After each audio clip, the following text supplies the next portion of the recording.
For today's video, I'm going to unbox my new Brother Pacesetter 2340CV Coverstitch machine.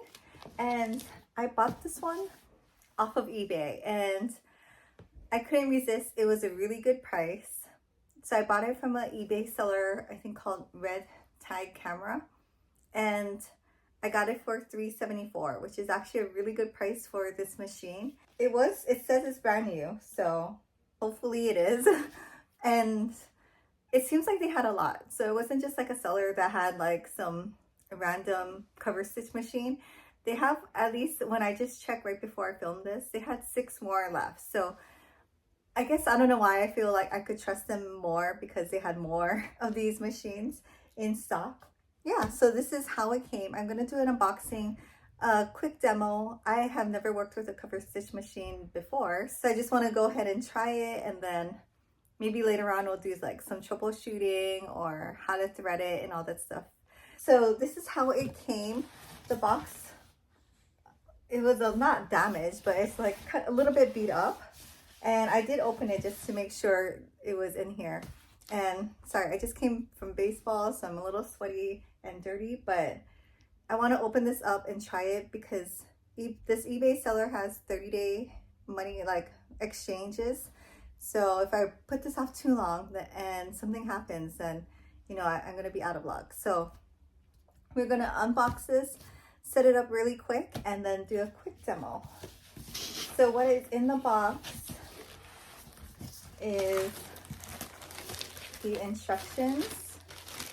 Very important. I will have to take a look at that. We have the presser foot, or not presser foot, but the foot pedal.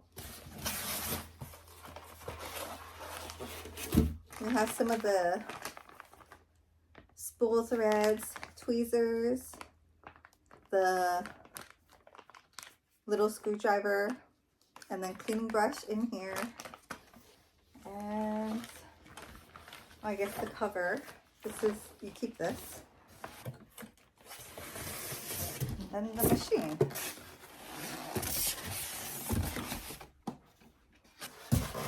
So I'm going to keep all the packaging just in case, you know, anytime you buy things from like eBay and stuff. But this is what it looks like. Pretty small, looks like a serger, right? So I'm going to go ahead, set this up on the table and start threading. Okay, so I plugged it in, and excuse the hot mess that's in here right now. I'm trying to make all these changes. I'm trying to set up my projector up there for sewing patterns, you know, like when you cut it out. And I think I set it up, but I haven't tried it out yet. So I'll show you guys when I'm done with that. So I turned it on. So far, the light works. I didn't press the foot pedal yet. Things I did notice that I don't know if it's a problem or not, but I noticed this center metal plate is like not flush. And I did take this plastic part off, like I totally unscrewed it. And it is on there good. And then I noticed that this compartment right here, it's not even. So I'm a little concerned about that, but also if it was pushed down a little bit, it would be even. This part, I don't know. So if you have this machine, please tell me if it's like really not supposed to be like that. I don't know if it's gonna cause a problem per se, but yeah, not ideal. I think this is fixable though, because this door is kind of like connected to this plate in here, which is kind of adjustable. Like if I really want to put pressure on it, I probably could push it down, but I don't want to do anything until I try it out and make sure it's okay. So for now, we're just going to kind of leave it like this. I don't know. Definitely tell me if you have this machine, is this really bad? Like I should return it right away, or is this just, you know, cosmetic, not gonna really do much? So I'm gonna turn it off. I just kind of wanted to make sure it was working. I did thread the first needle so far. I realized I'm gonna have to probably buy more thread cones. so I can match my serger thread and my cover stitch. So I did the first one. It says do it left, center, and right needle, and then do the looper. Ideally, I want to only have 2 rows of stitching on the top, but you know, just for now, let's try it out. So I'm gonna go ahead and do the second or the center needle. So you just put the cone in. On the top, there's a hole that says 1, and then a little hook thing. So you go from the back to the front, that says 2. Then on the top, there's a clip that says 3. And then when you do the tension wheel, you push this to release it. So 4, 5, release. And then you pretty much just bring it up and around. And then there's like these 2 notches right here. So the center one will have to go in the back of, where did I put? This one, not that one, but this one. So you kind of maybe help it out a little. And then thread it through this center needle, preferably using the tweezers, and then pull it all the way to the back. And let's do the third one. So pretty much same thing. There's a 1 up here. Sorry, I'm not gonna bring the camera up so you guys don't get dizzy. There's 2, 3, 4, 5, 6.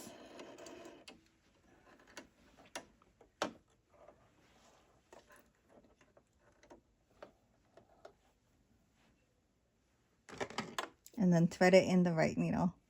So far, this is a lot easier than a serger, but I didn't do the looper yet, so we'll see.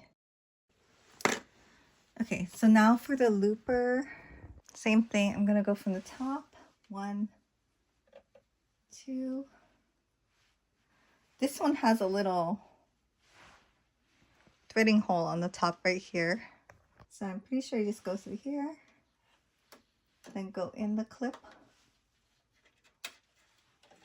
then open the tension wheel.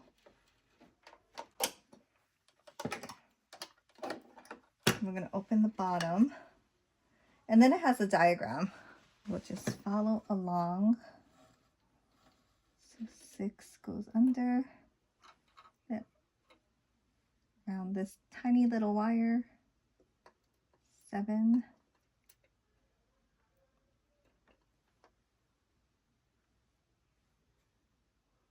8 is through that coil.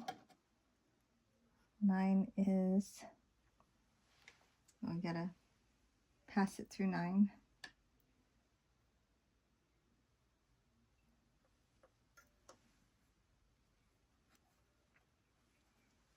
10. Sorry, my hand's in the way, I know. 10. Okay, so after 10, I have to read the instructions. You pull this release lever. There's like this white thing right here, and that opens. That's the 11th step. And then you put it through 12. Come out in the front, and then thread this top one.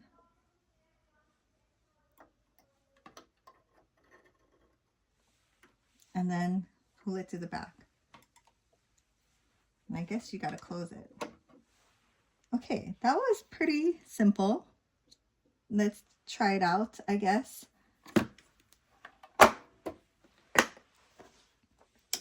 Okay, so I have some leftover fabric from hemming my son's baseball pants. So let's try this out. Okay, so now I got it. So you raise the presser foot, which is this little latch on the right. Put your fabric in. Put it down, making sure the tail is in the back. Put the needles down.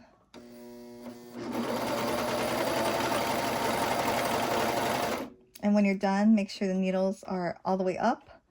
Lift your presser foot up. Then press the tension release buttons up on the top for the needles that you're using. So I'm using the 3 needles, right? So pushing that and then pulling the fabric firmly to the back.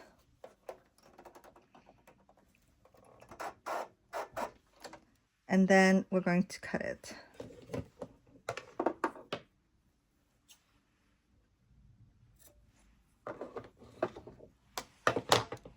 So actually it looks pretty good.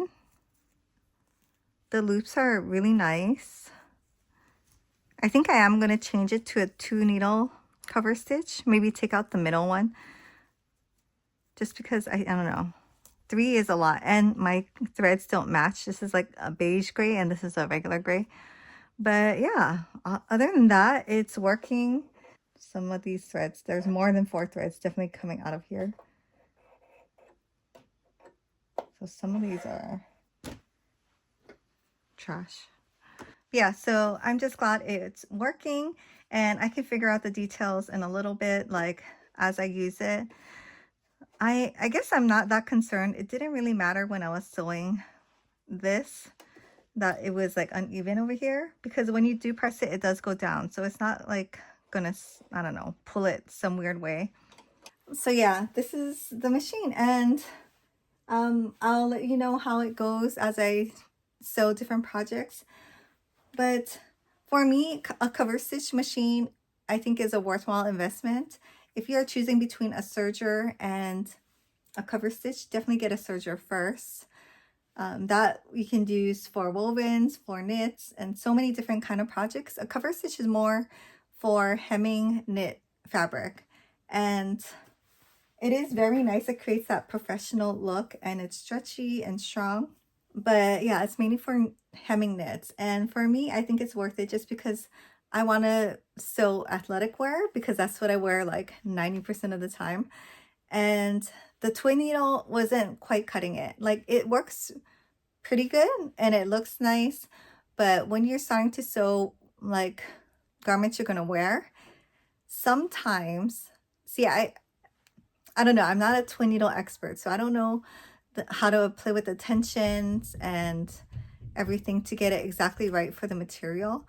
So when I hem things with the twin needle, it looks good at first, but say it's like a dress hem and I wear it, if it pulls at the hem, one time it snapped and then the hem comes out. So it's good up until a certain point, you know, but if you had a cover stitch, then that wouldn't happen. It's more secure. There's not just one thread going back and forth that if you pull that, then it'll snap. It really depends, up to you. That's why I only got it, because I found it at a really good price. I didn't want to pay more than $500 for something like this, but it is super good. And I want to say a requirement if you're going to do a lot of, say, like leggings, because you're going to be bending and stuff and you really do not want that to pop open when you're wearing it. If you look at a lot of like Lululemon or any kind of legging material, there is a cover stitch on it. I am wearing leggings. I guess I don't want to stand up and show you. Everybody knows what it looks like. It's like a flat lock seam, and I think you can do it with this. I'm pretty sure. I didn't figure it out yet, but yeah, anything like sports bras too, like something you're gonna be stretching a lot over your head. Even like some tops that I made, the green style express tank, which is like my absolute favorite workout cover up top that is super easy. I made a few of those, and there's one where I stretched it. It was a more stretchy material, and the twin needle stitch snapped, and now I gotta like hem the whole thing again. So definitely an investment, but a good one if you're going to actually, you know, use it. I hope you like this. It's just an unboxing and a very basic setup, but I will, as I use it, I will definitely let you guys know how I like it, the pros and cons, and yeah, so I can't wait to show you my next project. Thanks for watching, and I'll see you in my next video.